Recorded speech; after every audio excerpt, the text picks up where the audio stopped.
I'm going to show you guys later on in this video during our housing market update that I found in the market that we've been reviewing over the last 3 years.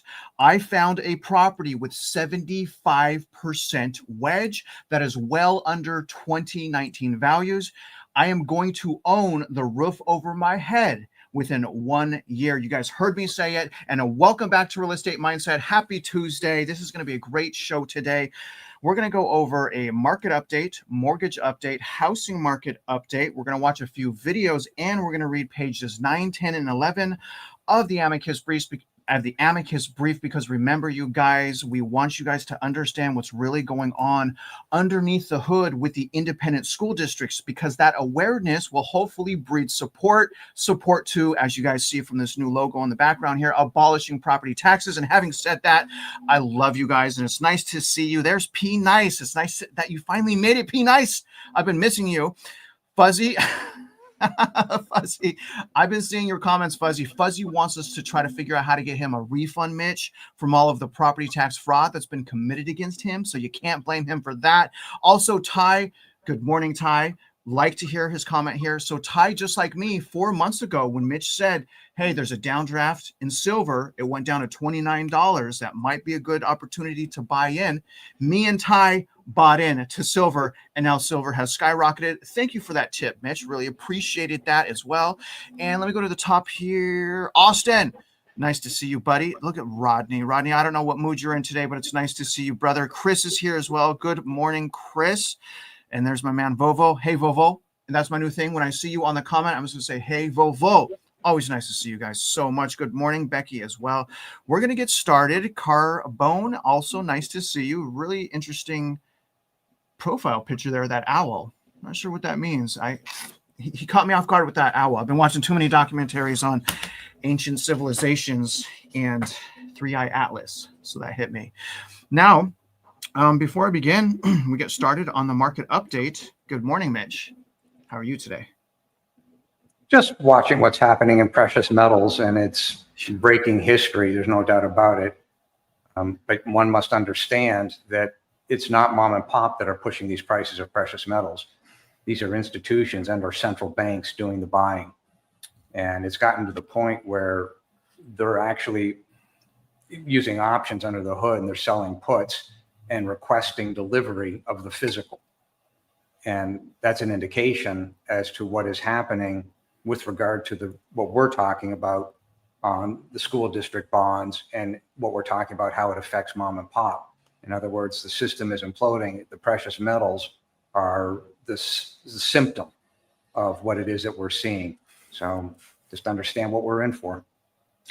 And we got a comment from Possum Hollow Experience. These names are so funny. He's just a morning request for you, Mitch. A Tuesday morning request. Mitch would just smile for people. People love it when you smile. There's my buddy P Nice. There's Amber. There's In His Name. What a great name. Now I'm going to get started right now in the market update. Everything's going to be chaptered, you guys, about 20 minutes after this ends. So you can come back here, check out the information. There's going to be a lot of training today, especially when it comes to the housing market. I can't wait to show you guys what I have found, which is 75% wedge in my housing market under 2019 values right now. I'm really looking forward to that. Let me switch cameras to this camera right here. And we're going to start with the economic calendar. Now, what's happening this week, guys, is a lot of nothingness, because this data is used as propaganda to continue to get us to spend. This data is a BS data. But what you're going to notice is, in addition to a lot of data, a lot of the Fed speakers, our chairman and governors, are going to be speaking this week, probably talking about their dual mandate is this, and inflation and rate cuts and all of this stuff that doesn't matter to us. It really doesn't matter to us. Why we pay attention to it, I do not know. But on Tuesday today, Jerome Powell is going to speak a little bit later today. Maybe we'll do a video or a live video response to that. Also, the Atlantic Fed president is speaking. We're also going to have PMI for services and manufacturing out this morning, probably in about 10 minutes. Tomorrow, we're going to have new home sales data, so we'll look at prices. Although they, remember last year or about a year and a half ago, they changed how they calculate new home sales.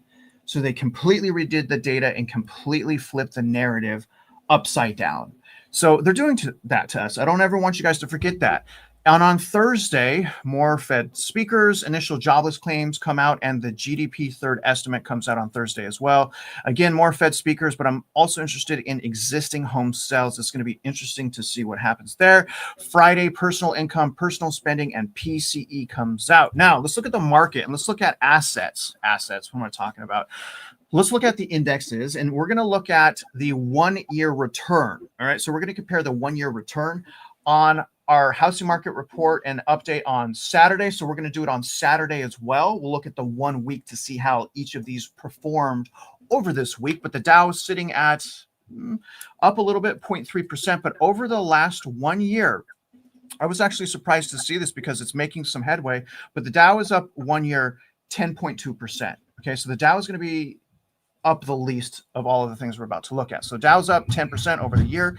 Not a bad gain, to be honest with you. S&P is up over the last year. Also not bad, 16.8%. That's a pretty good return. Now, and also, guys, I want to make it clear as well. And the NASDAQ real quick is down slightly today. NASDAQ is up a whopping. This is crazy. This actually also makes me sad, but this is up, okay? 25% over 1 year. Now, between you and I really appreciate you here, Mitch, to educate us on this. I hate the stock market, and I wish I didn't have to participate in it to make money and to survive and to not go bankrupt. I absolutely hate it. I look at the stock market as rich people continue to get rich at the expense of mom and pop who doesn't care about this. Most people want to come home after work and spend time with their family. That's it. Most people, their world doesn't revolve around money. Hopefully it revolves around relationship. Anyways, let's keep going. So gold, oh my gosh, gold is at $3,816. This thing is running right now. Gold is up over 1 year. This is crazy. 42% over 1 year.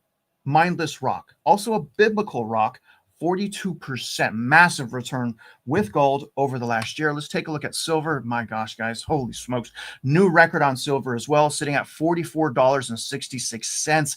Silver absolutely skyrocketing. Absolutely skyrocketing. So remember, we got in at $29. You guys were on, and you guys saw the comment because he also invested with me 4 months ago. This was $29. My gosh, I hope you guys are listening to us, because if you are, you're making some money on that investment. So I ended up taking my down payment and I put it on silver. And now my down payment is a few $1,000s higher than it was before. So it worked pretty well because I'm no longer investing in T-bills. So silver over 1 year is beating all of the past 5 we looked at, or 4, at 44%. So silver up 44% over 1 year. Absolutely phenomenal. Let's look at crypto. There's some conspiracy theories going around right now that they're going to crash the crypto market. I don't know anything about that. They want to revalue gold potentially. They want to gain respect or confidence in the dollar, whatever. But regardless, and actually I want to do a report on that. Comment below if you guys want me to report on that. If you want Mitch and I to report on them revaluing gold and the whole crypto thing. Now, we did a brief report, but let us know if you want a full report. Either way, XRP is up over 1 year, 383%. So if you invested in XRP at 50 cents, you're doing pretty good right now. Now, how much longer that continues, I have absolutely no idea. Bitcoin over 1 year, also pretty substantial gains, up over 1 year, 76%. That's something interesting to talk about. Now let's look at the VIX, and I want to show you something really interesting. Let's look at the longer chart here of the VIX. VIX is at $16 down today. But what I wanted to point out is the VIX is an absolutely terrible indicator of a recession. The VIX does not indicate if we're in recession. It indicates that we're already in recession, not an incoming recession. That's what I'm trying to say, but that we're already in recession. And I can show you guys that because look at the VIX back in the dot-com bubble. All right, so let's go to December 1999, right before recession. So you can see it right here. So the VIX goes from 2215 to 21. So the VIX goes down in the dot-com bubble when we enter recession. And it's not just the dot-com. Look at the global financial crisis. Take a look. So December 2007 is when we entered recession. See that? The VIX is 2145, and then the next month it goes down, right, to 2599. I'm sorry, it goes up and then back down. It's kind of hard to see that. But my point is, they were already in recession. The VIX didn't skyrocket. Look at this. It didn't skyrocket until 10 months after we were already in recession. The VIX is only there for algorithms. It's supposed to make us feel like, oh, there's not much volatility in the markets, but it's nonsense because they were in recession for 10 months before the VIX even went up. It's not an indicator of recession, guys. It's too late. It's a reaction to the economy. Now look at the Dixie as well. Dixie is down pretty major, $97.34. Now the problem here is I wanted to show you guys the government can continue to bury us in debt and can continue to do inflation. They have that ability, right? Now they're going to continue to bankrupt us and continue to have the markets implode in some ways, but they can do that. They could still do that. Now I wanted to show you guys briefly what the debt looks like. The debt is absolutely insane, and this is a huge problem right now, and probably why so many people are talking about revaluing gold or doing something with crypto to take on this debt. Either way, it's not going to work, but we're sitting at 37.5 trillion in debt. Few things I want you guys to look at on this chart. This has a lot of information. Okay, here's your unfunded debt. 104 trillion. So when we talk about debt at this point, we need to start saying we're in 141 trillion because it's the debt of 37 trillion of national debt plus unfunded liabilities. That's 104 trillion. So just right there alone, 141 trillion in debt. Okay, right there alone. Now, also interesting, these numbers aren't accurate. We know these numbers aren't accurate. Look at this. State debt is saying only 1 trillion. Okay, and they're saying local debt, which is probably like municipal and ISD, is saying 2.1 trillion. You guys, this is closer to probably like 5 to 7 trillion. And they're only saying 2 trillion, which makes me think that this debt up here, that 37 trillion, is not really 37 trillion. It's a lot more. Okay, and also something extremely alarming that I did not really know. Take a look at this, guys. Poverty. People living in poverty right now. And this is why I hate the stock market. Instead of us like trying to figure out ways to like get ahead of people by taking advantage of them, like without anyone knowing, instead of like doing all that stuff and shorting and all this, maybe we can work on this problem with 37.3 million people living in poverty. Why does everyone want to talk about the stock market when we should be talking about the quality and cost of life? That's all that matters to most of us. It's not the stock market, but 37.3 million people living in poverty right now. I don't know about you, Mitch, but that kind of hit my soul when I read that. Now, I'm going to get to your reaction to the market, but let's first listen to this video. Let me tee this video up. This video is going to be from a senator. Okay, this is about the government shutdown. So this is a senator basically saying, if you don't do this for the Democratic Party, I don't want to get political, but you guys need to know how they're spending our money, okay? I don't believe in politics. I think it's a mechanism designed to create division. And if we want to be free, we have to create unity, right? We can't be divided. That's not freedom. So we're going to listen to this. This is from Senator Chris Coons, talking about a government shutdown. So if you guys can, let me know the audio is good. Then we'll go back to Mitch. And let me do a timestamp here real quick and get you guys teed up. Important conversation, in my view, for the country needs to be with Schumer and Jeffries and President Trump about how do we avoid a government shutdown? Yeah. How do we reach a bipartisan solution that keeps the government open? That's what happened the last 4 years. We haven't had a shutdown since the last Trump administration. That shutdown was 35 days. It's not good or constructive. I'm the senior Democrat on defense appropriations. Think there's any way it doesn't? You can be guaranteed that the PRC won't have a government shutdown. But when the Republicans last time, they said, talk to us. We're not going to do this without, we have all these concerns, the Hawks, the Freedom Caucus wanted to talk about spending. Right. And the Democrats at that point were, we need a clean bill. We need a clean CR. We need it. Now the shoe's on the, that's why people out in the country just go, it just doesn't depend on who's, it's the same old, depending on who's in the position of bargaining. I mean, you can't come and say you gotta. The position, the president and his party control the House and the Senate. If we have a shutdown, it's their shutdown. I'm an appropriator. I'd like to see a path forward. We passed out of the Senate Appropriations Committee a health and education bill and a defense bill that address a lot of the problems caused over the last 6 months. The huge cuts to NIH and CDC and HIV research and work. You had someone on earlier who used to run one of our major premier health organizations. Huge cuts to childhood cancer research were in the president's budget. Huge restructurings that would really harm our If the ability Democrats to don't deliver. get their way on So that, we then the need to government, get that. it's not That should move forward. if it gets shut down because the Democrats, if they say no to It's not those just things. Democrats, Joe.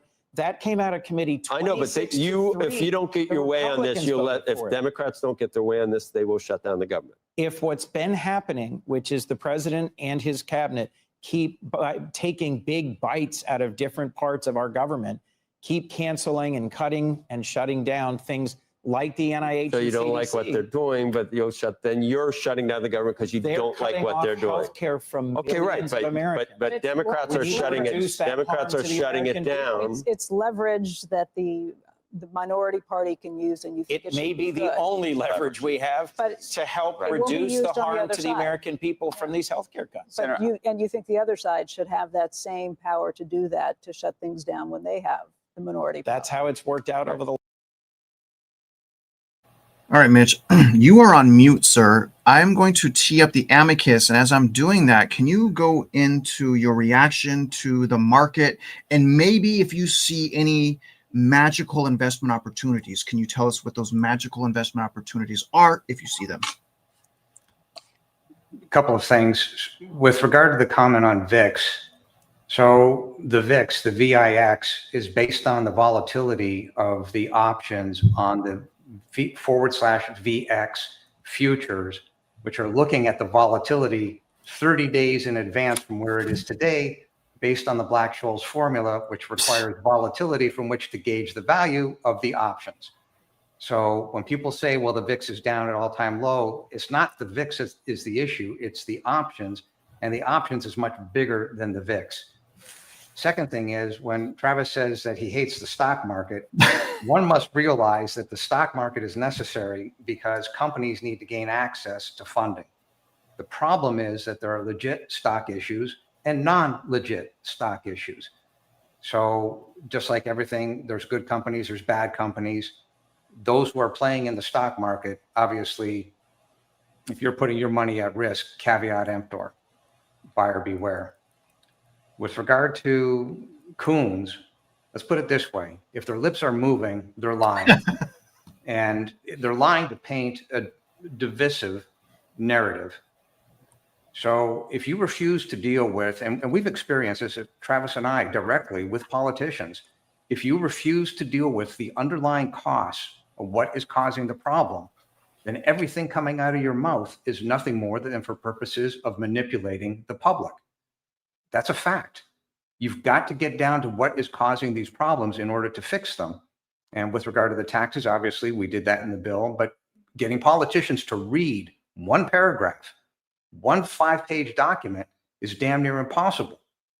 They don't have the integrity necessary to do it.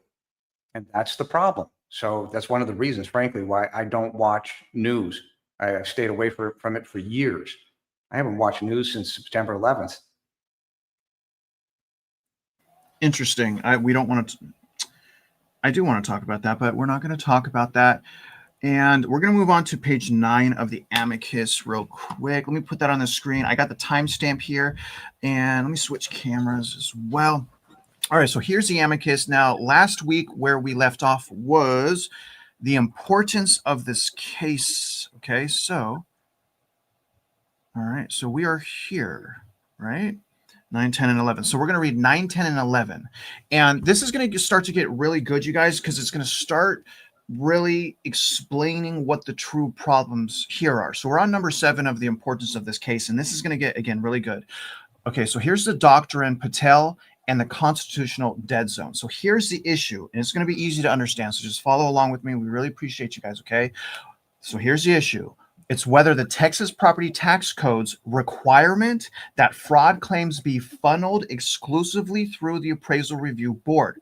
That's where I got assaulted. Remember that. I was forced to use that method to get a remedy, okay? And instead of a remedy, I got hands laid on me, okay? So that's the ARB. So that creates the ARB because it's exclusive. it creates a constitutional dead zone when applied to systemic appraisal fraud tied to bond issuance. That's why our property taxes are skyrocketing, thereby insulating the Denton Central Appraisal District from accountability. So they protect them from us being able to hold them accountable. It's an immunity. It's absolutely crazy. Now, there's two cases that we're going to talk about today, okay, specifically. The first one is Clearfield Trust Co. The second one is the Patel case, okay? Both of the first one, Clearfield Trust, is with the United States. And here's what this says, and this is why this is so important to understand. Because remember, the government has this special immunity. They have a special immunity, so they could do things to us, and it's not a crime. Whereas if we did it to them, it would be a crime. That's what immunity is. It protects you from crime. Why do you need protection from crime unless there's a crime being committed? You don't need protection from a crime if there's no crime. But here's what this case said. The government, when entering the commercial marketplace, that's what a bond is, such as by issuing negotiable instruments like a bond, descends from its position of sovereignty and is subject to the same rules as private entities. That's a really important case.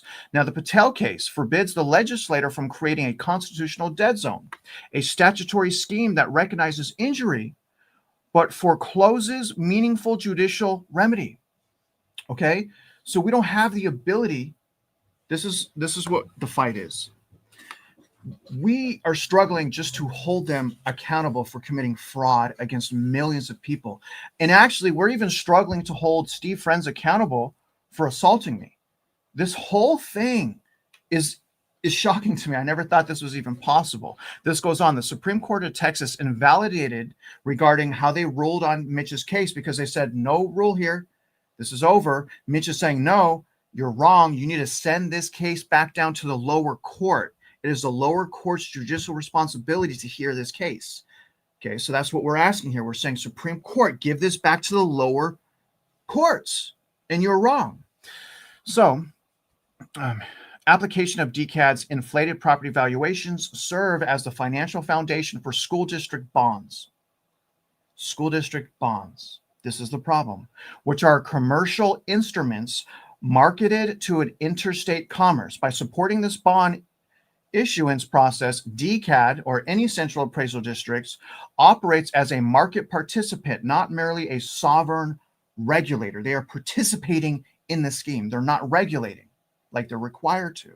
Now, under Clearfield, immunity does not extend to such proprietary functions.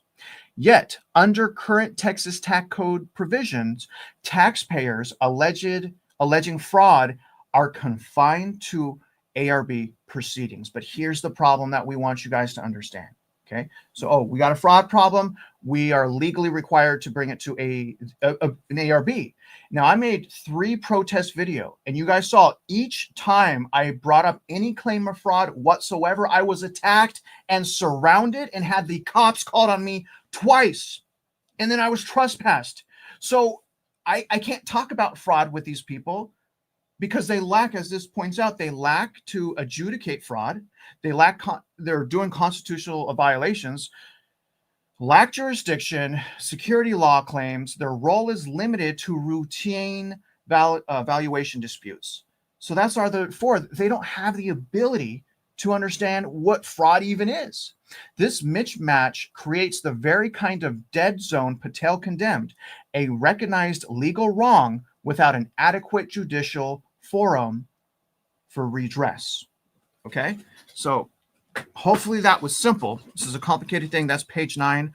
When I read page 9, I was like, this is good. Those 2 case laws are good alone because we understand that the ISDs and the people working with them, they got a whole scheme going on in the background where banks and pensions and all of this money is being circulated back through the school districts to purchase those financial instruments, which are the bonds. It's absolutely crazy. Mitch, can you recap anything on page 9 that you want to say or that I missed?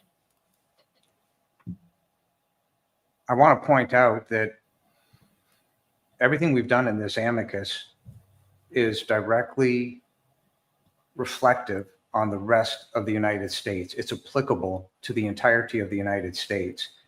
And every person, whether they realize it or not, that watches this video, that paragraph that Travis just read is you. This is happening to every property taxpayer. Their databases are irretrievably corrupted, and they're hiding behind what they claim is sovereign immunity to allow them to commit fraud. Well, no, they can't. The sovereign immunity specifically does not include fraud, and that's why this case more than likely will be remanded to the lower courts. Once it is, I have some surprise witnesses that'll be hostile witnesses, but I believe that when those hostile witnesses are put on the stand, within 10 questions, the entire house of cards will come tumbling down. The other thing is, I went off the rails a little bit on that previous section, and Travis asked about the precious metals. So just for those who are wanting to know what other ideas are out there, where we are in this market is a very difficult place to hide. But obviously, paying off your mortgage actually returns money into your pocket. Get, for the most part, if you don't need and you have excess cash sitting in the bank, get it out of the bank. Put it somewhere into an asset where it's safe. Find a company that cash flows that you can buy for very little money down. Learning how to trade options or learning how to scalp in the market is a very good way to supplement income when you know how to do it right. You've got to get trained. But if you can make an extra $300 a day for an hour's worth of work, it's a good thing to do. You'd be shocked at how it changes your life. Coming back to the issue, I mean, and even Travis, eventually we'll get to the point where we've got the time necessary to devote in these videos, a little bit of time to show people what's going on and how to trade. But he'll get hooked instantly, and they say, "Oh yeah, this isn't so bad. An extra couple $100 a day is pretty good." There are things that you can do. It's not all doom and gloom, and the economies will survive. The problem is we're about to enter a time period unlike anything that we've seen since the Great Depression. And if the governments don't get involved, be it the states and the Fed, to put a floor and a ceiling on this problem, the higher the probability of there being a massive default, much worse in 2007. There's no comparison. In 2007, that was the real estate and the mortgage-backed securities. This is going to be the real estate, the mortgage-backed securities, credit default swaps, the derivatives, and unfortunately, all the bonds. The bonds are going to get shattered. And we've proven mathematically what the value of the school district bonds are in order to support them. It's somewhere between 13 and 30 cents on the dollar. The point of the matter is 70 cents on the dollar is at risk. And I'm working right now. I've been doing it for the last couple of days. I'm putting a document together, somewhat of the way Travis wanted to see it, on 1 or 2 pages, but it's called the probability of default. And I'm already up to 48 very specific items. Well, if you just simply said, here's a 2% probability of default for all 48 items, well, we're already upside down. We're 80% on the way to default. And I haven't even finished. I'm not even close. But the point of the matter is you start stacking the probabilities, and what is headed our way can be fixed. Not perfect, but it can be fixed if the governments get involved. It's a political solution. The mathematical solution is annihilation, right? The bonds have to crash, end of story. The political solution is, okay, we can make it not so bad. Mitch, I just want to reiterate what you just said. Okay. That's how bad and for the viewers, that's how bad this problem really is. Mitch, I'm a little surprised to hear you say it, because you said that we will need the government getting involved, and you're an anti-government person. But doesn't that show you saying that the government needs to get involved because the bonds are so insolvent and that needs to set a floor or all of these people will lose money? Do you really feel like, well, let me ask you this question instead, but don't you think it's the government that created the problem to begin with? 100%. Okay. So right, in what way? Governments do, right? That's the illusion. Well, we're the government. We're here to help. Look at how we're going to save this industry or save that industry. And it has the exact opposite effect. And that's history and that's mathematics. So in what way could the government help put the floor under the insolvent bonds?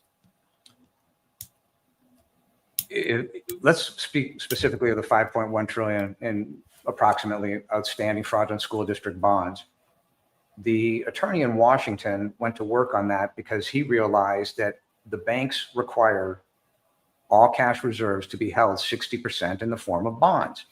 Well, that creates a spider web many times larger than the 5.1 trillion. Regardless of the number, whether it's 15 trillion, 17 trillion, it doesn't matter. The point of the matter is the 5.1 trillion can't be covered off. So when you understand the magnitude of the problem, you don't want it to get bigger than the 5.1 trillion. So what do? Well, you say, okay, fine. On the floor, 0. On the ceiling, 5.1 trillion. We now have to focus on how we're going to pay this off. Well, the Federal Reserve, when they printed money, give or take, they printed 26 trillion. Okay. That's fraud. That's inflation. Inflation is a tax. The tax is a hidden tax, and that is a fraud. That is what has pumped the value of the market up. But make no mistake, it's the 26 trillion that have also done this to the 5.1 trillion, because the 5.1 trillion was created by the school districts, and it's the school districts and the taxing districts that created the fraud by overvaluation and thus the overtaxation. The point that I'm getting at is, if you look at that 5.1 trillion, you would claim X amount, maybe it is 70%, that is the fraud as created by the central appraisal districts and the Federal Reserve. If it's a fraud, the money was never the principal payer's money to begin with. It was a fraud. So you could look at the 5.1 trillion, put it in a box and say, mathematically, which we've kind of already done, but they're going to have to run their own numbers. Mathematically speaking, 70% at a minimum is a fraud.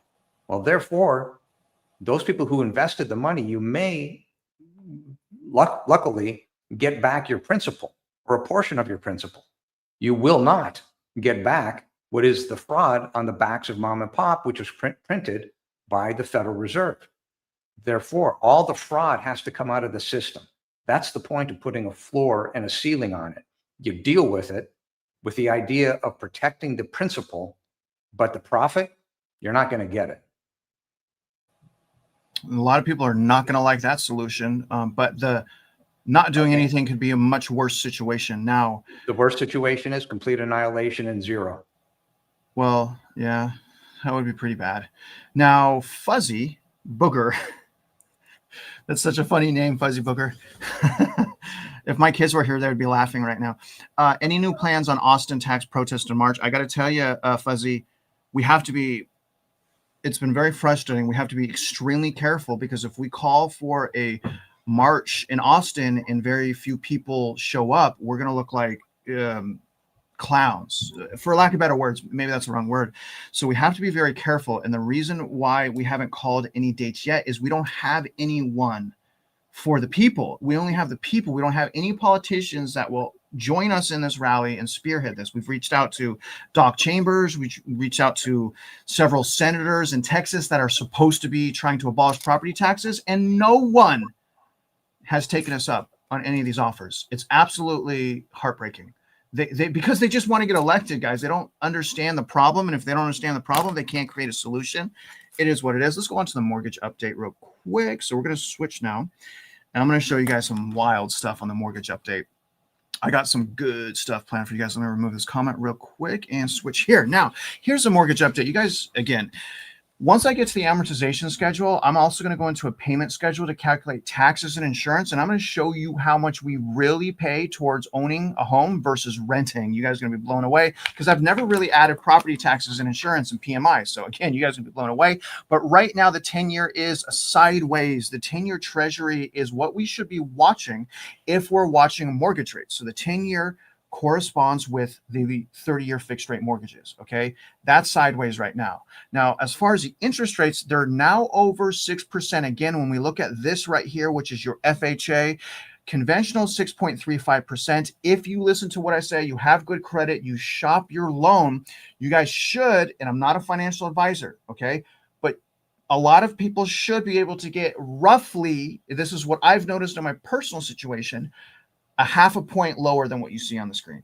So if I'm going to get a conventional mortgage, I'll probably be able to get a 5.75. If I get an FHA, I'll probably be able to get a 5.5 right now because I shop my mortgage. I'm very, very good at shopping my mortgage because you do it all at once. You do it within a 2-week time period because the first inquiry gives you a grace period to continue to shop your mortgage. That grace period is designed to allow people that really care about their finances to find the best deal.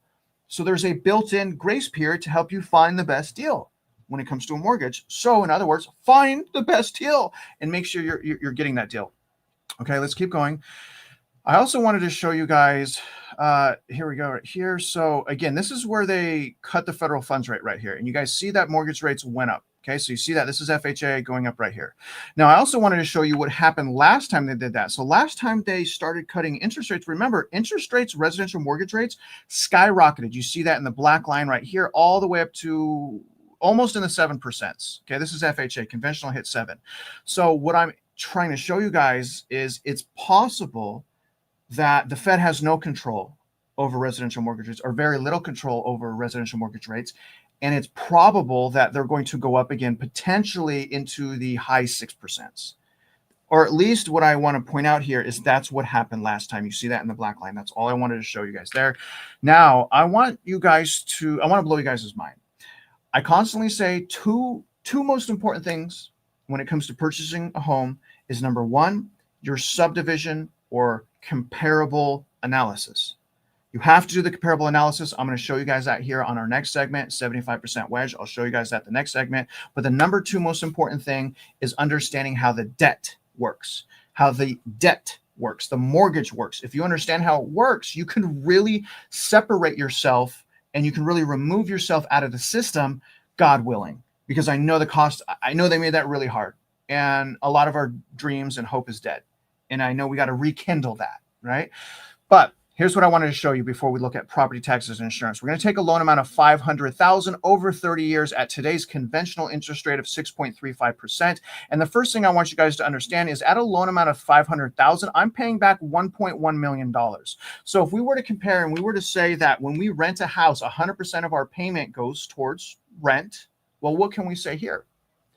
We can say here that if you blindly purchase a house at $500,000 at 6.35%, you're going to be paying back 200%.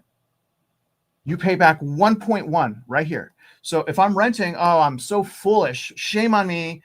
100% of my money goes towards waste. But here's the thing. I'm saving $1,000 difference a month in payment so I could buy stuff like this. Boom. Silver. Because I'm renting.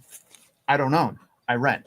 But here's what I want you guys to know. The power in paying your principal down off early cannot be overemphasized. Okay, so I want you guys to point out, in the first 5 years of this loan, all right, you guys pay in just interest. Let me see, where's my notes? In just interest, I didn't write this down, it's okay. I remember. You pay $150,000 in just interest, okay? So if you guys were to pay this loan amount from $500,000 and you were to pay it down to $467,000, which is about $32,000, if you dropped $32,000 in just your principal, say you win the lottery, I don't know, or win some lawsuits, I don't know, or maybe you have the money, I have no idea. But if you were to put that money, that $32,000 into this loan, you just saved yourself $150,000 and 5 years on your loan because it's front loaded with interest. And you know this is front loaded with interest because when we go down to the bottom, during year 29, only $3,400 goes to interest. During the last year, only $1,200 goes towards interest. But again, the first year, $31,000 goes towards interest. In fact, the crazy thing about how this works is that you don't even pay more interest versus principal until year 20. Look at this. Here's year 20, right above my head. Let me get it down right above my head. There it is. It takes 20 years for you to pay more interest than principal. Here's year 20, $19,000 towards interest and $18,000 towards principal. So until you get to year 20, your mortgage is really working against you. You got to make it that far, you guys. Now, take a look at this. I said 200% right here, but let's put on taxes and insurance. Here's what I did. $550,000 home purchase, 10% down payment, 30-year term. Today's interest rate is 6.35. Property tax, I'm putting 2%. My property taxes is 3.52. I'll take 2%. Homeowners insurance, $2,800. My homeowners insurance here in this area is over $3,000. It's $3 to $4,000. So I'm doing a lower amount than Houston. So I'm doing 2,800, and then I'm doing PMI at 0.55. Okay, so that's about right. Could be a little bit lower. It just depends on your credit. So when I add property taxes, insurance, and PMI, look at how much the total cost goes to. Look at that. So my loan amount is $500,000, but I pay back $1.559 million, which means if I own, how much of my money is going towards fees? 300%. If I'm renting, how much of my money is going towards fees? Only 100%. But in this scenario that you guys see here, it's 300%. And that's why we have tax advantages, we have tax benefits. And that's why I keep telling you, and Mitch keeps telling you, you got to be super careful. You got to do a lot of research when purchasing a home. And odds are you should probably just wait right now, work on your purchasing power, and educate yourself on amortization schedules and how to do a market analysis. But I thought that was interesting because, again, looking here, 300%. In fact, just property taxes in 30 years, 333,000. That's the equity stripping. You guys see the equity stripping right here. It's this amount. That 333,000 is constitutionally illegal. That's the robbery you see on your screen. $333,000 of our equity is robbed from us. So you guys are going to want to be very careful purchasing a house and even getting a mortgage. You're going to want to do a ton of research. Typically a broker, you're going to get better pricing. And remember, it's not the interest rates that change every day. Although it looks like it, is actually under the hood what's changing every day, which is the price of interest rates that changes every single day. So let's move on real quick to the video, which is the Federal Reserve governor talking about inflation and tariffs and how we need to do even more rate cuts. So this is the governor that wants to do rate cuts. So it's going to be interesting. Let me know that the volume's okay, and then we'll go back to Mitch and then the Amicus. And I really appreciate you guys. The newly confirmed Fed Governor Stephen Myron, our Steve Leisman, of course, also with us. It's great to see you, Mr. Governor. First of all, congratulations on the confirmation and getting inside the Fed. Thank you, and thanks for having me back. It's great to see you. Well, I'm glad that you're here because I think a lot of people want to know why you dissented, first of all, for a 50 basis point cut when the rest of the committee voted on quarter point.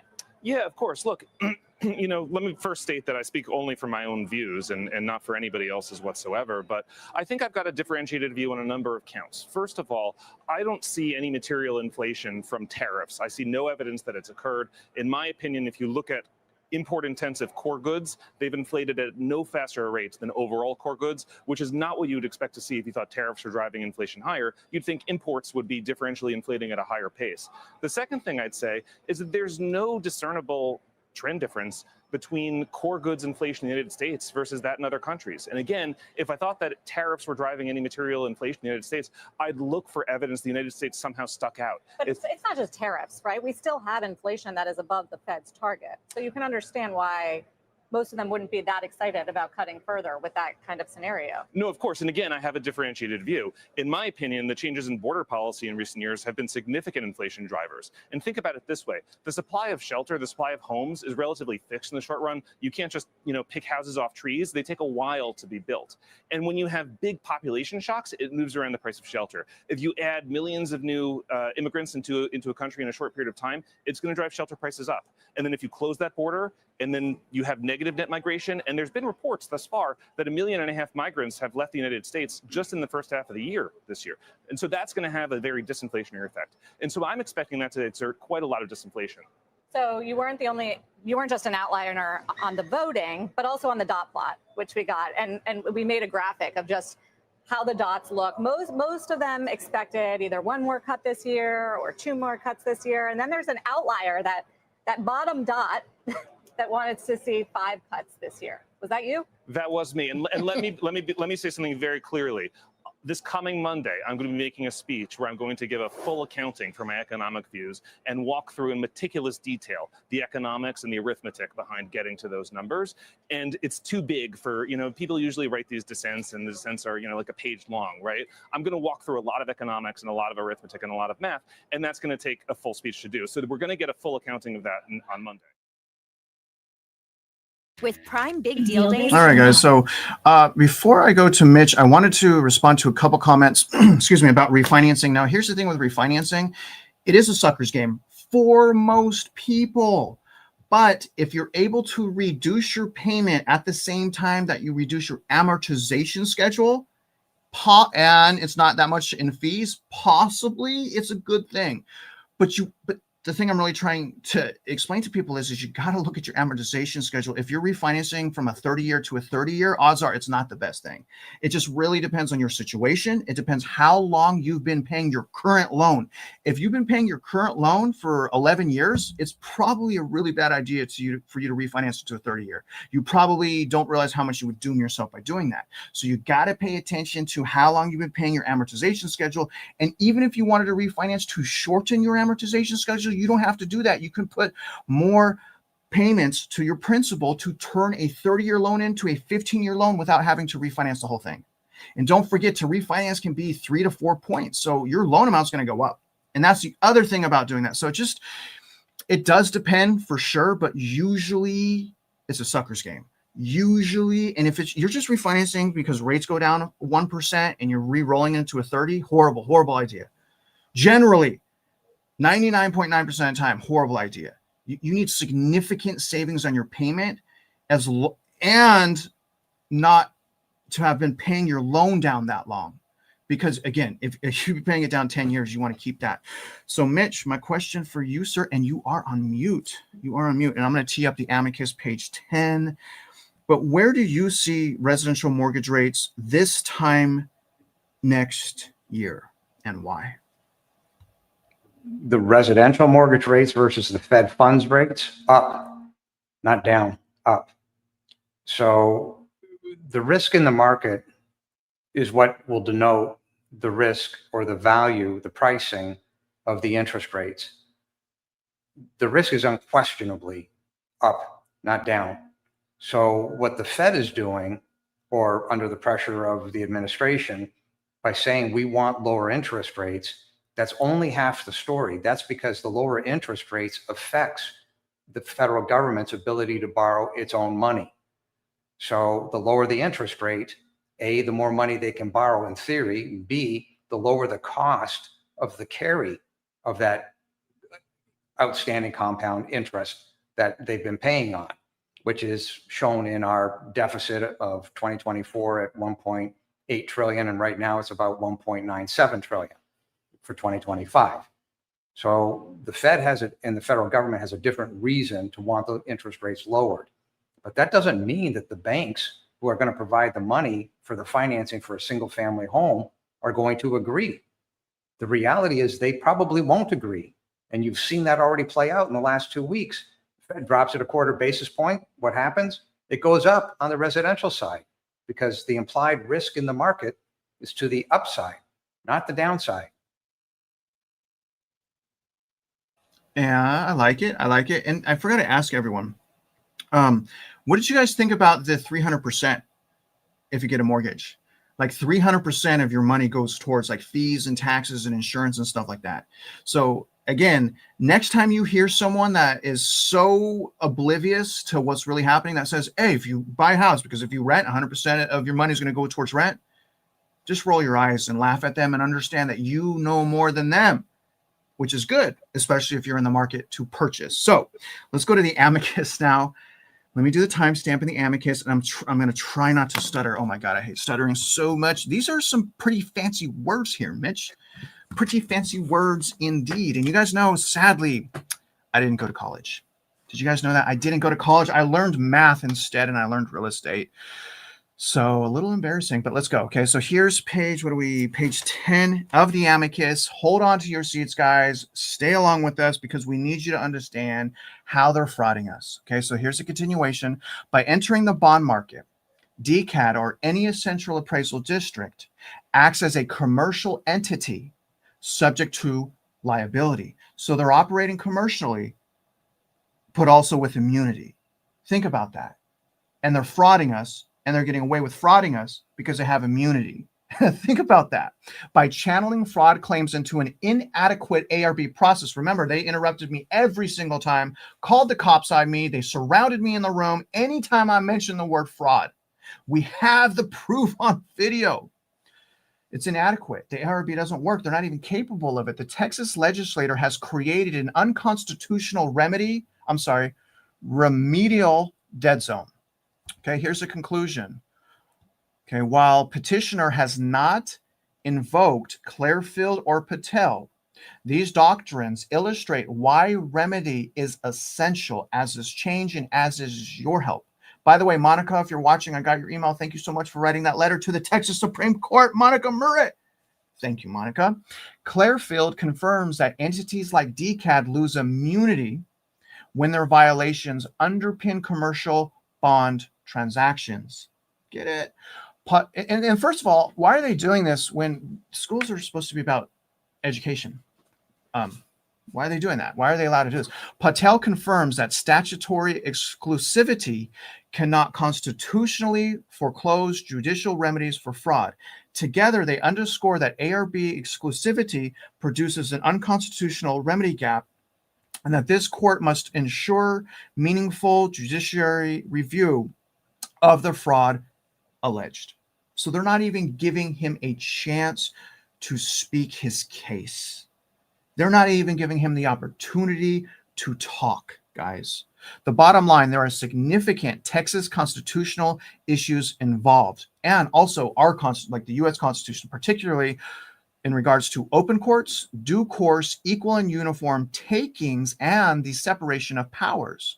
These are precisely the kind of constitutional questions of statewide importance that the Texas Supreme Court can and should grant review on, and they're not. They're spitting on us.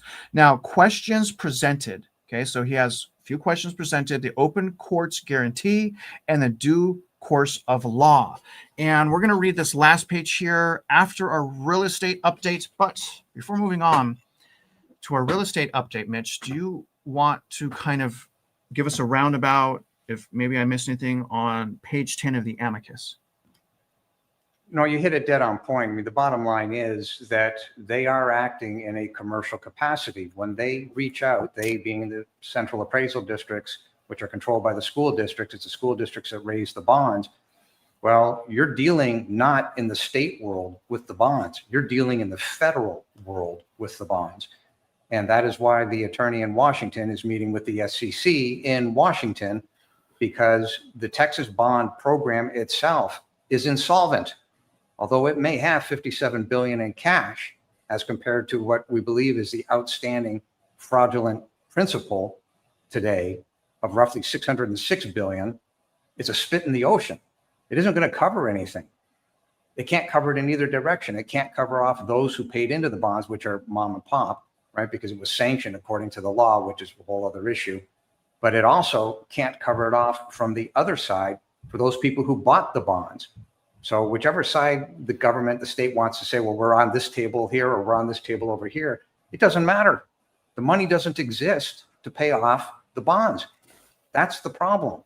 Therefore, they have to keep raising more bonds to cover up the prior fraud of the bonds that they created, plus the outstanding compound cumulative interest. It's a circle straight into hell. Mathematically, it will implode. It's not a question of if, it's just a question of when. So could the government say, well, we're just going to print more money? Not really, not this go around. This is way too big. That would create the Weimar Republic. That would create a loss of confidence in the US dollar.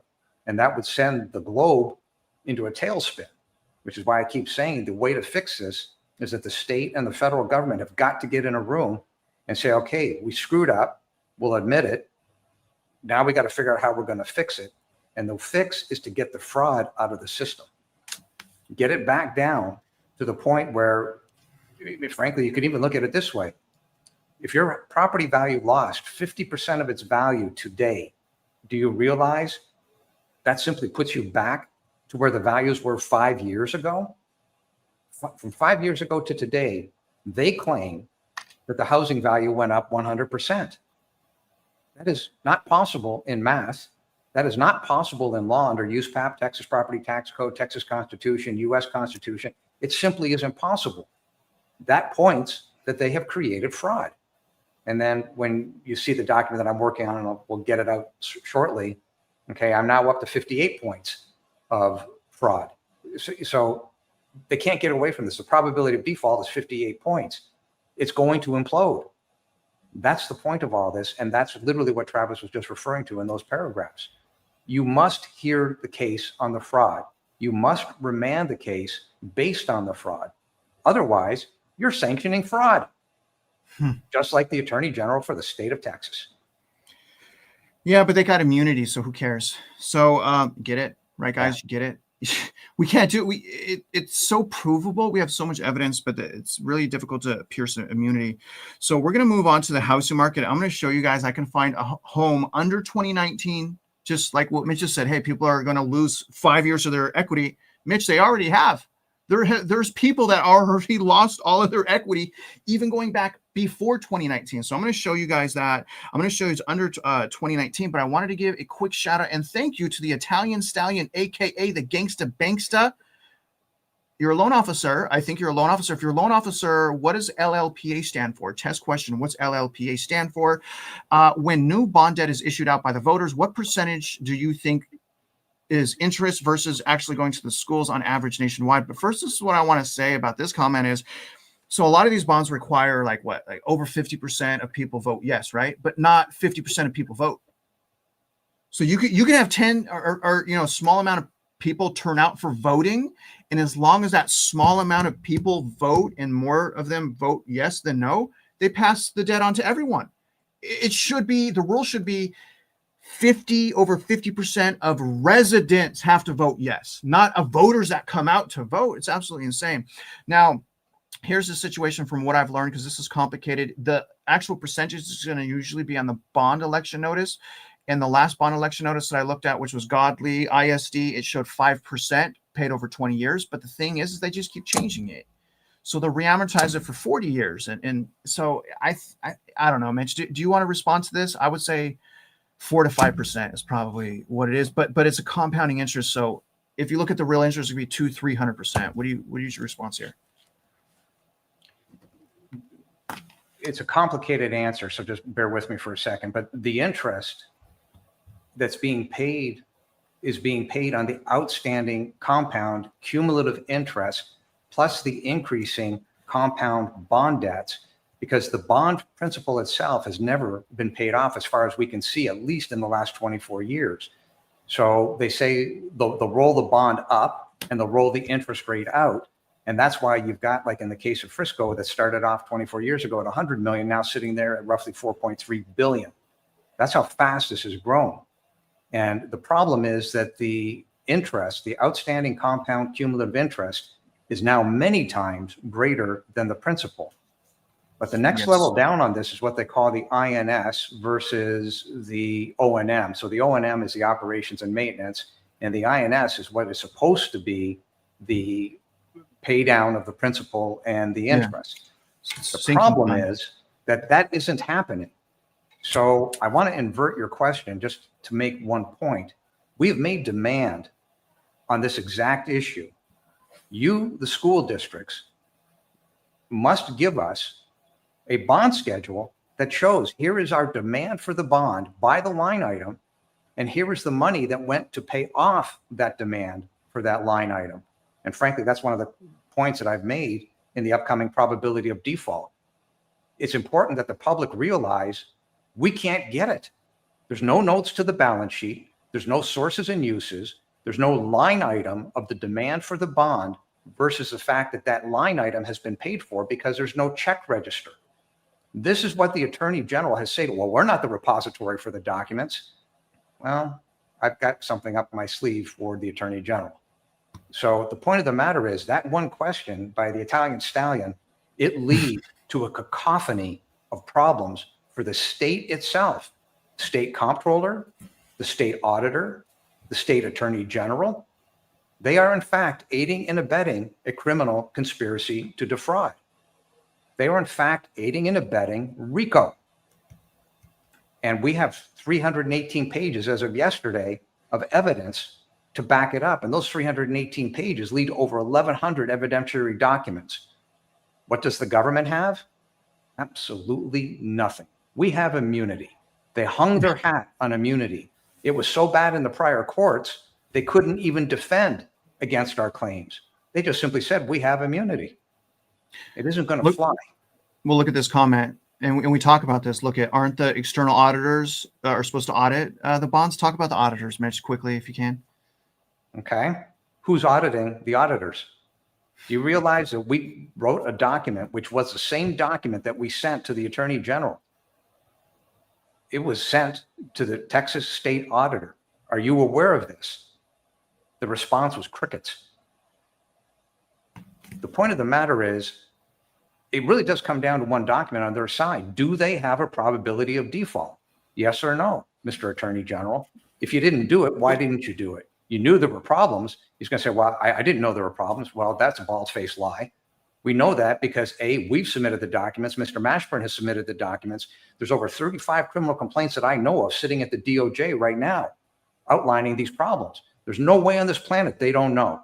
Over and above that, it isn't going to fly because you, Mr. Attorney General, are an officer of the court and are deemed to have knowledge. Over and above that, Mr. Attorney General, under Chapter 45 and Chapter 46 of the Texas Education Agency, you have violated your existence. One other thing, Mr. Attorney General, don't know where your funding is coming from for your previous campaigns. I would highly suspect that it's a Texas Education Agency. I have some very interesting questions when it comes time to put you on the stand. That sounded scary. I don't ever want to go on the stand against you, Mitch. And you don't want to go against me. I'm just kidding. All right. Well said, Mitch. Well, I was trying to get you to smile, man. Look at all the requests. People are like, Mitch, smile. Mitch, smile. So this is an interesting comment from Fuzzy. And I got to get into the housing market update. I got to show these people what I found. I mean, this is freaking insane. I'm going to show you guys the data. The housing market's crashing. It's just not all houses are experiencing it yet, but it's started. Now, Fuzzy, this guy's name, I love your name, and I love your profile picture. It's hilarious. We need a laugh. Will you guys laugh with us today a little bit? This is some tough stuff, but I want you guys to laugh and, be lighthearted. Get Governor Greg Abbott to support your protest. March. Let's go. The problem, Fuzzy, is he's on the bond board, brother. He's actually the president on the bond board. So we've sent stuff. We've sent stuff to. We've sent everything to Abbott and crickets. So I would love that. But I don't, it's probably not going to happen. We've tried. Now, this is really important. This next thing, I was going to cover a brief article on Redfin, but I'm not going to do that. I'm going to go straight into the analysis because this is something that's really important, guys, because this is the data. This is the math. So we don't have to listen to opinions. Okay. Now, the first thing is what you guys are looking at is the multiple listing service. This is the Matrix program. This is through Houston. And what I want to remind you guys, okay, so there's a lot of listings. So when I click this total listings right now, this program is able to find 70,000 listings. It's too much. It's too blinding. It's too much noise in my market. We must filter this data because we only want to look at homes that are under market value. So we want to walk into what's called wedge or what's called equity. Now, remember, you guys, the way that we can do that. Now, there's a lot of research you have to do, but one method that I do to help jumpstart the process is I just look at price per square foot. Very easy. So I actually had to make a special column for price per square foot in the matrix, and I'm going to do it differently. So I'm going to go to $80 to 110. I was doing 100 to 120, but the market's so crazy here. I'm going lower now. So let's go to 80 to 110. And you guys see right away, look at my results. So I have 2,116 results. So instead of 70,000, I only have 2,000. That's it. That's all I got to worry about. Now, in order to do this, I'm going to go to realestatemindset.org. And by the way, man, Teachable just bamboozled me. You guys know I'm doing this for free. So my subscription was $160 a month. When I was doing those criminal complaints, they automatically increased my account to the maximum. And they were charging me $440 a month for this. So I really hope you guys are using this because that was actually devastating to learn that. I was like, what do you mean you automatically are charging me? But anyways, so please, you guys use this because I'm paying $400 a month to keep this active for you guys, not for me, because there's no money. I'm paying $400 a month and I'm trying to change that desperately. But you're going to click on this, okay? You're going to click on the subdivision analysis form right here. And this is what we're going to fill out. Okay, so now coming back here, okay, $80 to 110. Let's look at the map. Now, remember, I've been keeping you guys in the box, which is Kingwood, and I do that so you know I can't manipulate you. We've been looking at one market predominantly, like intimately looking at one market for 3 years. 3 years we've been in this market, you guys. So let's go to Kingwood right here, and we're going to look at this listing right here. Okay, so let's pull this up. This listing right here. This is an insane listing right here, okay? Now, remember, I want to fill out that form. So the first part of this is so easy. You guys don't need the help of anyone. I'm going to take the purchase price. I'm going to take the size of the house. I'm going to note the subdivision, because this is how we do local analysis. We stay in the subdivision, okay? And then I'm going to fill that on this form. Okay, so here's the subdivision, Forest Cove Country Club. 1 year comp analysis. Here's a hypothetical address. The purchase price is $250,000. The size of this house is 2,793. And let me show you guys real quick. First of all, look at it. It's $89 a square foot. Can you believe this is $89 a square foot, Mitch? God, $89 a square foot for this house? That's insane. But let me show you guys the taxes. So it's for sale for $250,000, but look at what it's being taxed on. It's being taxed on not $250,000. It's being taxed on $346,000. In my area, the fraud is so bad. The property taxes on a $250,000 house is $8,100. It's $8,100 on a $250,000 house. This house is overassessed by 30%. It's overassessed by 30%, guys. So anyways, you notate all of that. Let me go back to the listing. Okay.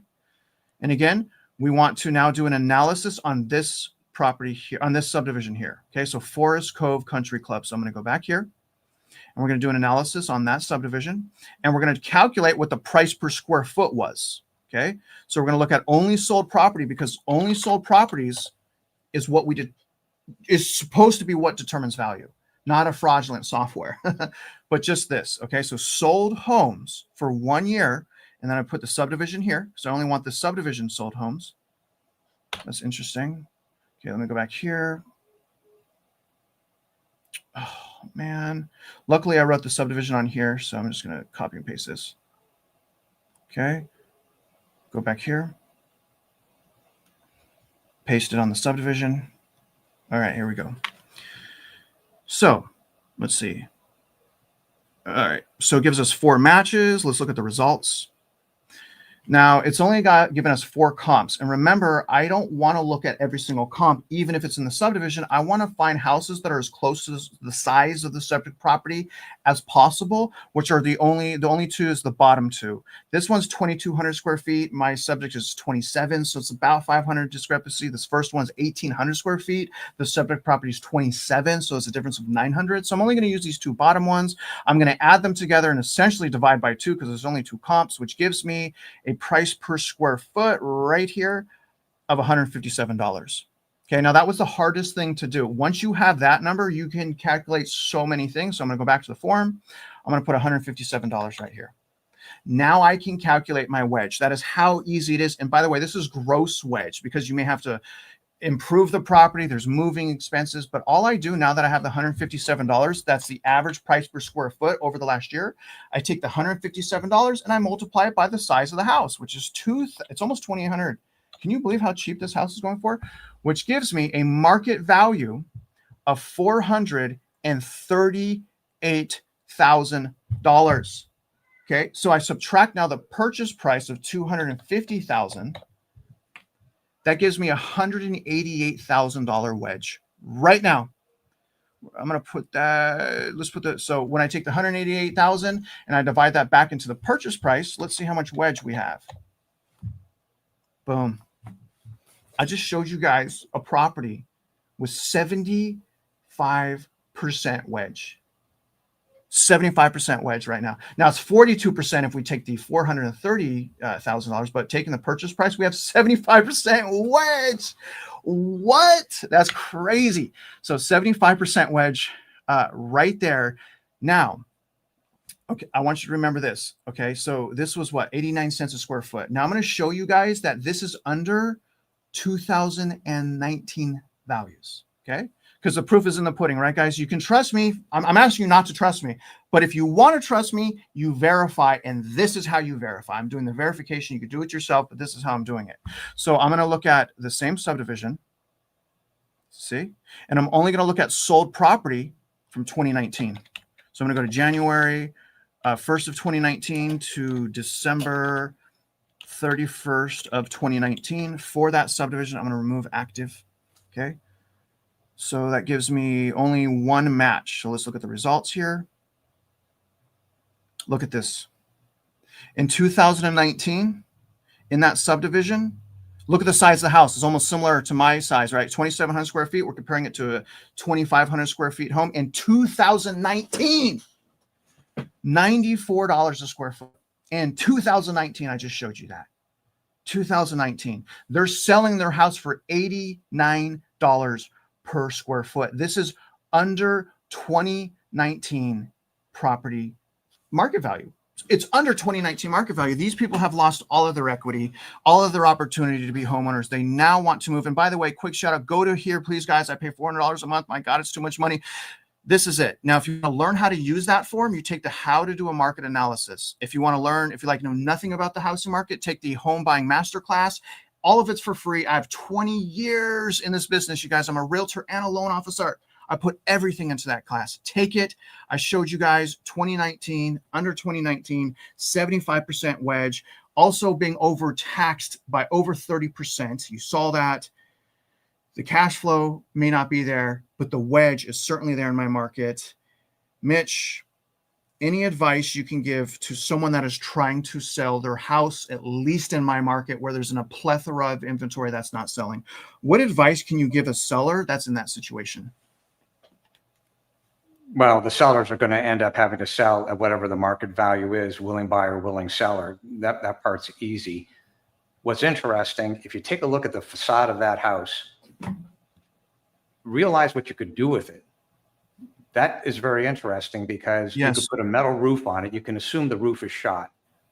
And you have to look at the foundation to see if the foundation's got issues. But let's say it doesn't.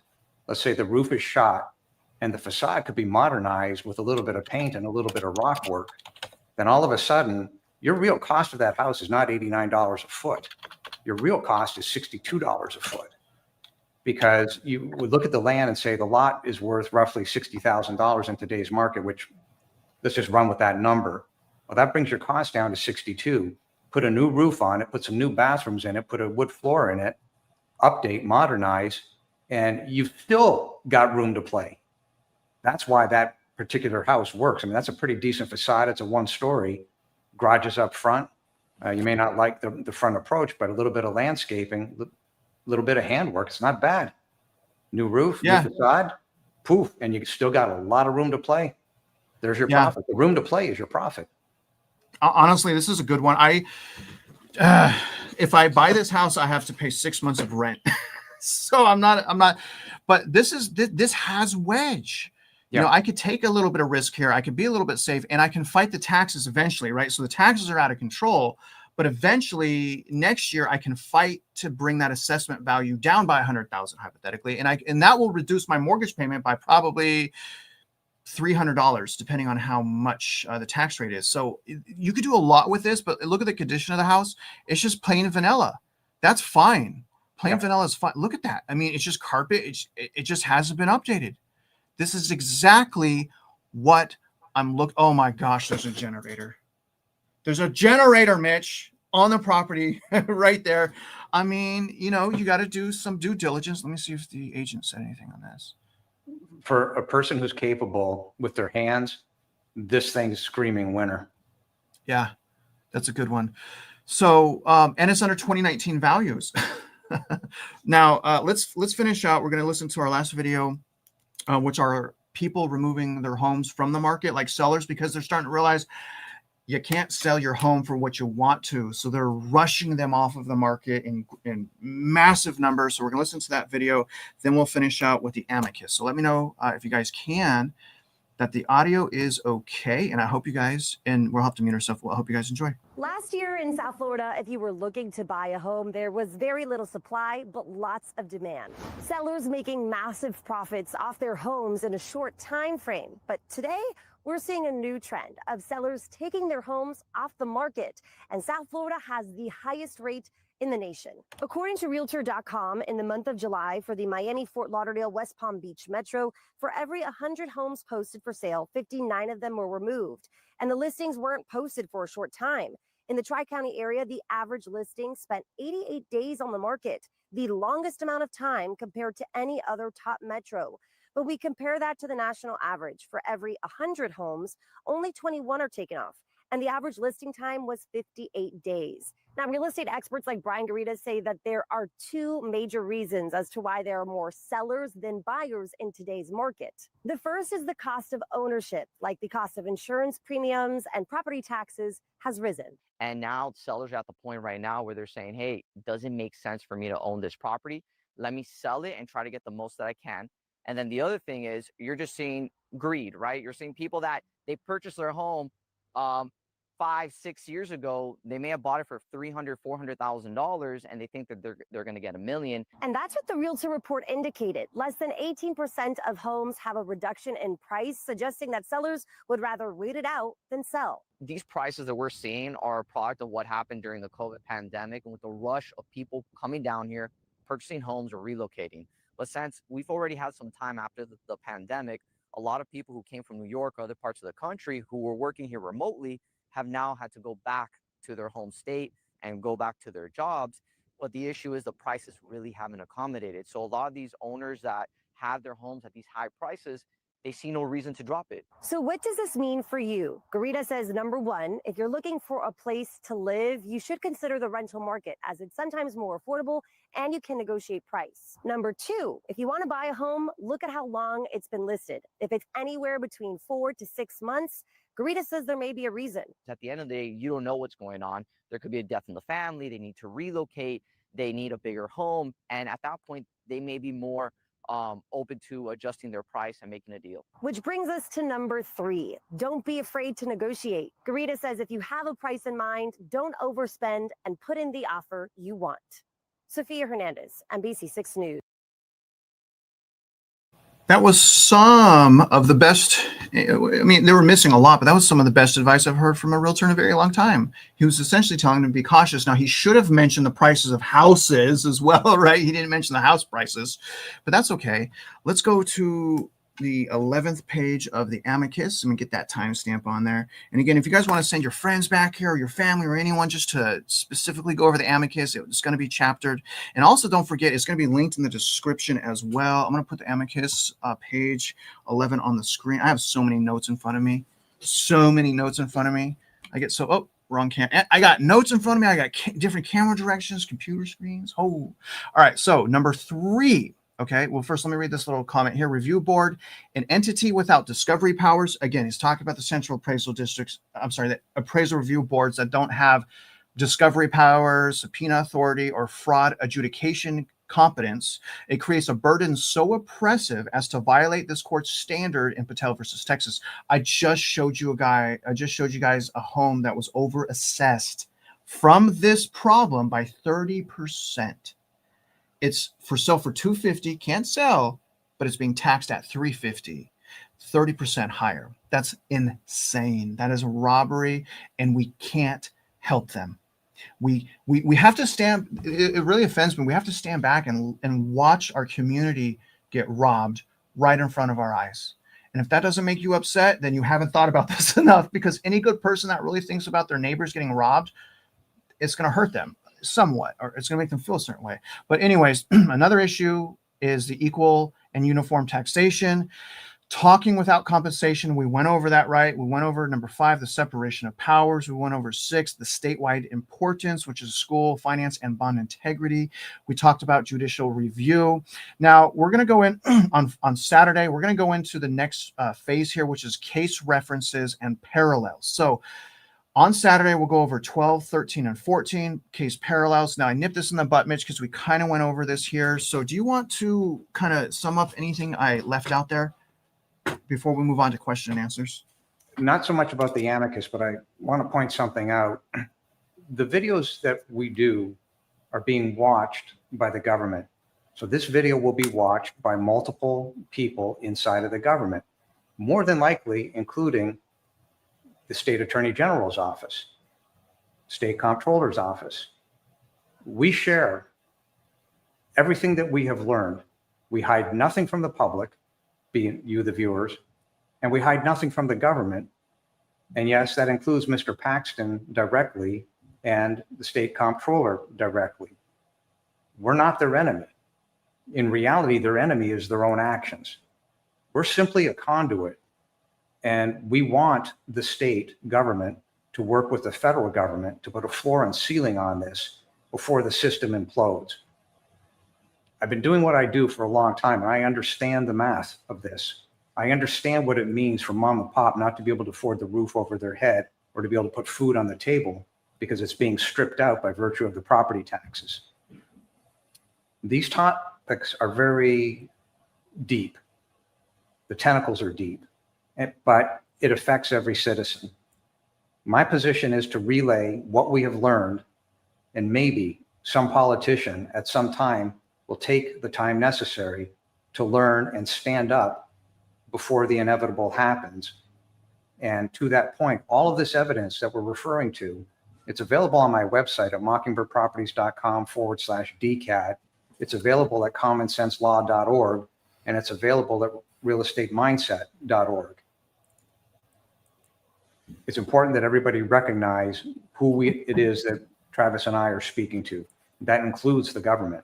We're not embarrassed to hide or embarrassed to say anything straight to Mr. Paxton. In fact, I've actually invited the opportunity to speak with him.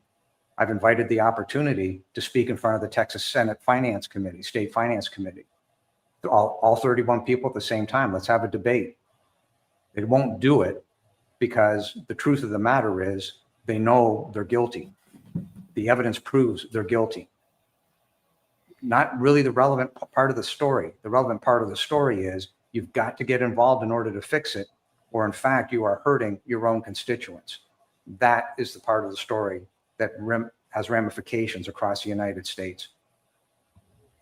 And just real quick, someone keeps asking, who kept asking that? John Doe, is this like, no, that's a transformer, dude. We got beast generators here in Texas. It's just we have beast generators here in Texas, man. I mean, we use our generators here. I like the solar with a Starlink because then you don't need anything. You go off grid, but yeah, that's a full house generator. You can't see it. But you see right here, it says house generator. You can't, it's right here, but yeah, that's a generator, brother. All right, let's do some question and answers real quick, Mitch. We got a few things here. Let's start on the top. Okay. This is from Ty. Hey, guys and gals, my 401k is through Fidelity, and currently it is in a blended 10% bond. I'd like to change my investments to mainly bonds. Does anyone have any recommendations? I'm just going to say I'm not a financial advisor. Every situation is different, but I cashed in my 401k once I realized I barely make any money because the most of the money that's made through 401ks and pensions goes towards the fees. So I just started getting metals, and it's been really well. What do you have to say to Ty? Ask yourself this question. What happens to your bonds if the property values, your house value, and everybody's house value across the United States drops by 10%? What happens to those bonds if it drops by 20%? My point being that when the real estate across the nation drops by 20%, these bonds implode. They're not worth the paper they're written on. Now, what's the true value? Again, the fraud has to be determined on every bond, right? What level of fraud is in that bond? That's how you have to look at this. Mathematically, we can't quantify that across the United States. We can only look at what we're dealing with, which is just the school district bonds themselves. But how many of those school districts / municipal bonds do you hold in that 10%? Now, fortunately, it's only 10% of your overall portfolio. So the odds of you getting massively hurt aren't very good. My point is, why not protect what you can protect? And then I want to take that up one more notch. Those people who hold the bonds in mass, be it the banks, do you know that the banks would have derivatives to protect them against those bonds? What happens to the banks when the property values decrease by 20%? If the property values decreased by 20%, those banks put those bonds out. What's the true value, not just of the bonds, but of the banks? So, as I said before, this becomes a circular argument straight into hell, because it's a snowball that once it starts, it can't stop, because nobody bothered to take the time necessary to put a floor and a ceiling on it. And therefore they let it fester to the point where it just simply goes poof. Well, that has happened in our history. It's called Lehman Brothers. It's called General Electric not being able to get access to the bond market. And when it happens in a 24-hour period. No human beings can respond that fast. You couldn't get the state of Texas to get in a room with the federal government in 24 hours. That's why we're pounding the table, including to Mr. Paxton. You're the Attorney General. Get off your ass and do something. We're giving you all the information. Shame. Get involved and do something. Shame, Mitch. Shame for cussing like that. Shame on you. I'm just kidding. Smile a little bit, Mitch. So I just wanted to clarify this. So Ty was like, okay, only gold and silver. Thank you, sir. But I just wanted to clarify a couple things. We're not saying only gold and silver, and we're also saying every situation is also different. And also I have to really clarify, Ty, what I'm doing when I'm purchasing silver. I'm purchasing it as an eventual retirement. So if silver goes down, say 20% tomorrow, I don't really care that much. I'll just buy some more, because for me, it is a very long hold. I'm not interested in making immediate profits. I just want to put my money in something that is going to grow value, instead of leaving it in the bank where the bankers just use my own money against me by leveraging it up. So that's why I did that. I'm not doing it to make a quick buck. I want to make that, although we are, right? Like we are, it's going up, but I'm not buying it for that reason. In fact, and I told you in the beginning, I hate the stock market, and I hate the fact that I have to play it. Let's go to the next thing here, Mitch. Someone's asking real quick, does Mitch, so we plan on potentially making something. I've actually talked to Mitch a lot about, and we've made courses. Does Mitch currently have an options trading course? Once it's time, we'll be taking you guys along that education with an options trading, because we don't have an actual course in place. This person's asking, do you think there is still time to sell your home for a good price in NYC? Price is a matter of opinion. I could tell you this: any house should sell in any market if the price is right. So what is a good price compared to what is the right price? I don't know, right? I know the housing market is an absolute dumpster fire right now. So, and I'll also say this, my market's destroyed right now. If I could sell my house for 2022 values, I would do it right now. In fact, I tried. I listed my house for sale, right? Like, even though I don't believe in selling real estate, I knew it was so overvalued. I was like, let me just take that money. I'll invest in something else. But no one even looked at my house, and I had it listed for market value. I think you guys remember that, but I did list my house for sale. I have a house that's being rented.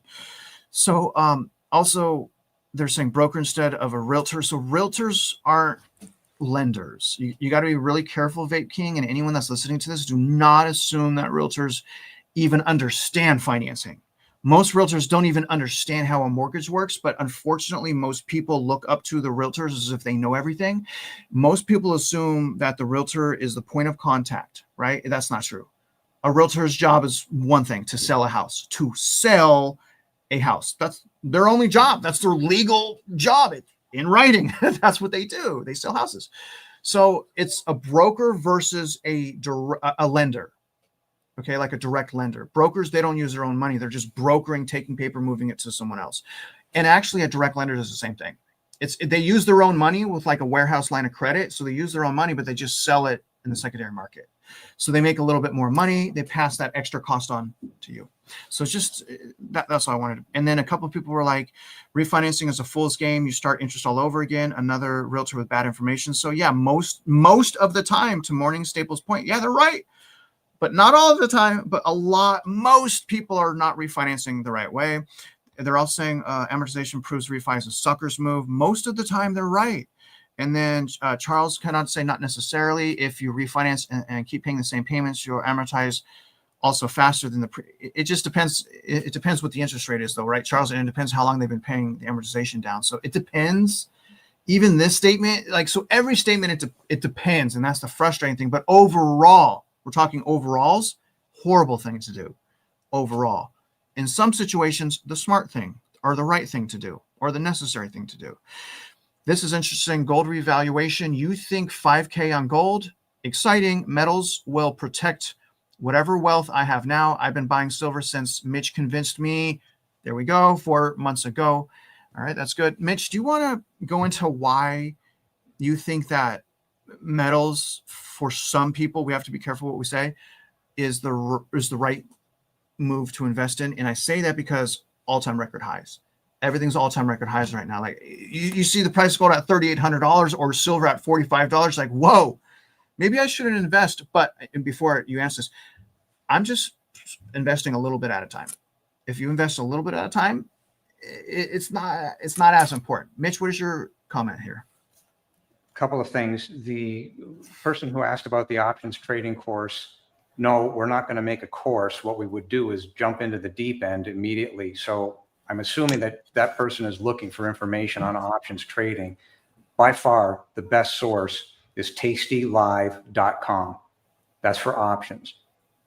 There's another on YouTube. It's called SMB Capital. They're what's called a prop firm. They're out of New York and out of Miami. These guys are legit. If you want to learn how to trade, as in bar by bar, and options, because they have both divisions in-house, that's a great source on those YouTube videos. The best source to learn actually how to trade intraday is Dr. Al Brooks, and his book is called Trading Bar by Bar. By far the best source. With regard to the stock market idea, one has to realize that precious metals are responding to the stress in the market. Well, where is that stress when you see the stock market is hitting all-time highs? That's not what you should be looking at. Go to something that's called FinViz. And on FinViz, you will see how many of the big companies are hitting all-time highs, but how many of the middle tier and smaller companies are in the mid-section of where they should be. That's the stress in the market, first part. Second part of the stress in the market, think of it this way. We're right back to the bonds. So if there's derivatives on the bonds, which there is, and there's a higher probability of them not being paid off, given the probability of a devaluation, as I said before, of 10% or 20% on the housing values, which Travis just alluded to, well, that's stress in the market. It's not the stress that you see by virtue of watching the all-time highs getting hit on NASDAQ. That is creating the stress. The all-time high is creating the stress because that's the probability of default increasing. Well, who's moving the precious metals? It's the central banks. It's the banks. It's the institutions. It's the hedge funds. So the precious metals are responding to the stress in the market, which is the exact opposite of what you hear. Well, everything's all-time high. Come on in, jump in. The water's fine. That's the narrative. That's the trap.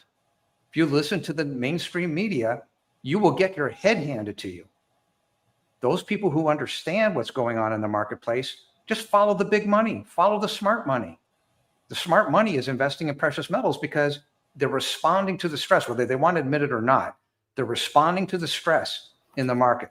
And a market hitting all-time highs, by definition, has a higher probability to the downside than it does to the upside. Something to consider. All right, let's do one. As far as someone asked where we buy metals, I shop. So whoever because people offer different prices for like 10 ounces or a 1 ounce round or a 1 ounce flat, or some people will do a discount on 100 ounces. So I'll go through like 4 to 5 different metal companies and say I want to buy 10 ounces or 100 ounces or just whatever amount of ounces. I'll look at the exact item that I want to buy. And usually there will be someone within those 5 companies that has the lowest price, but it's not on every item. It's only on certain specific items. So you got to figure out what you want to get. One thing, let's see here. Someone had a question and it was good. And I wanted to end there. Let's see if I saved it. I don't think I saved it. Darn it. So let's see, Mitch. Oh, yeah, here it is. Okay. Oh, I was going to just tee you up. It was actually not that much of a question, but I thought this would be a good question to end on, Mitch. If you, first of all, my answer is 100%. There's going to be bank runs. They don't have anywhere near the money just to cover the hedges and derivatives alone that they've made. But Mitch, do you, and also I think that there's going to be a lot of banks going under or bankrupt, whether it's a run or not, right? Mitch, do you think there's going to be bank runs? Inevitably, yes, because right now today you've got about 600 out of the 4,700 banks remaining. Now, does that mean that the Federal Reserve will step in? I don't think so. I think this is way bigger. And that's why I keep saying, if you don't put a floor and a ceiling on this and deal with it right now, there's simply no way. See, even if the Federal Reserve simply said, okay, fine, we can increase the reverse repo up 4.7 trillion in 24 hours, which in theory they can do. But the 4.7 trillion, when these banks start going under, is going to be like plugging the dam with a cork. It isn't going to work. It's too small. And that is exactly why you're seeing precious metals run. It's the stress. It's the probability of default. Yeah, still money in there. 14 billion. Very, very low, though. I mean, fumes. But yeah, that can change overnight because that's how it was created. That's how it was created. It was created over the weekend.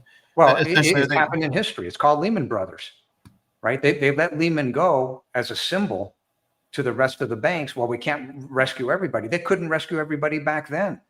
But the game was put a floor on it and put a ceiling on it. That's what they tried to do. But when they printed, and remember something, they've been printing money since 2007, just in one form or another. So the printing of the money creates a tax. The tax is a fraud because nobody signed up to allow that to happen. And so all these years and all this compound cumulative fraud on fraud on fraud, fraud on interest is now catching up. And the point of the matter is there's no way. What are you going to do? Print more money? You'll turn this place into the Weimar Republic faster than you can blink. You lose all credibility. So printing more money isn't an option. Dealing with it legitimately is a good option. It's not perfect. Nothing about this is going to be perfect, but it's a good option. So talking about money printing, I want to take this as an opportunity to remind people that this is the N1 money supply. And in 3 months, okay, from April 2020, you see right here, to actually in 1 month, I apologize. It was in a 1 month period. I was measuring from February, the start of the recession, but in 1 month, okay, from April 2020 to May of 2020, they printed 3 times the amount of money in circulation. They printed 3 times the amount of money in 1 month. They took M1 from 4.8 trillion to 16.2 trillion. That represents 75% of total money printed in 1 month. And what we see right now is a repercussion of all of that. So they locked us down, freaked us out, divided us, and committed fraud. Absolutely shocking. And so we're navigating that, and we hope you guys enjoy us navigating the situation with you. It is incredibly frustrating and incredibly confusing, and we want you guys to know this. We want you guys, first of all, I want you to love your community, and Mitch and I want to be the Americans that you guys know that are actually trying to help their people and not profit off of them. So you know at least 2 people, Mitch and I, are those people. We love you. We don't want to make money off of you. We want to win with you because we care about you, because you're part of our community. And we need more people like that. So hopefully you join us. Follow the links. Go to realestatemindset.org. Join us on Facebook, which is the Abolish, Ad Valorem, Property Tax, Horse Barn, Texas. Join us there. Love some people. It's not just about making money. It's about the relationships you have in life. And also understand this, you guys, your hope and your goals are so important. And if you have no hope and if you have no goals right now and you're depressed, it's probably because you don't have any goals and you don't have any hope. And I'm here to tell you that things always change. You have to maintain your hope. The system wants you to give up. Do not give up no matter what. Be hopeful, be disciplined, be strong. And other than that, if you're out there investing in real estate, you guys already know we wish you luck and we hope you win.